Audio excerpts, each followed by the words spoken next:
सर्वसामान्य नागरिकांना पुन्हा एकदा महागाईची झळ पोहोचलेली आहे। कारण घरगुती गॅसच्या दरात आता दरवाढ करण्यात आलेली आहे। तब्बल 29 रुपयांनी आता घरगुती गॅसची दरवाढ करण्यात आलेली आहे।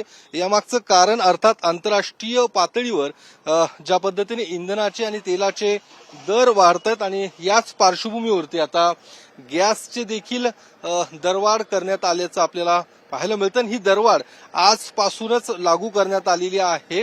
ही दुसऱ्यांदा दरवाढ झालेली आहे, कारण यापूर्वी 60 रुपयांची ही दरवाढ होती आणि आता ही 29 रुपयांनी ही दरवाढ करण्यात आलेली आहे। त्यामुळे सर्वसामान्य नागरिकांना ही मोठी झळ पोहोचताना आपल्याला पाहायला मिळते। पुण्यातले जर दर एकूण माहिती घेतली असता साधारणतः 940 रुपयांनी सिलेंडर आता पुण्यातलं होणार आहे आणि एकूण प्रत्येक शहरातले हे जे दर आहेत ते वेगवेगळ्या प्रकारचे आहेत। मात्र ही काही ज्या पद्धतीने महागाई एकीकडे वाढत असताना दुसरीकडे घरगुती गॅसचे दर देखील आता वाढताना पाहायला मिळतात। त्यामुळे एकूण सर्वसामान्य नागरिकांचं महागाईमुळे कंबरडं मोडतंय असंच काहीसं म्हणावं लागेल। कॅमेरामन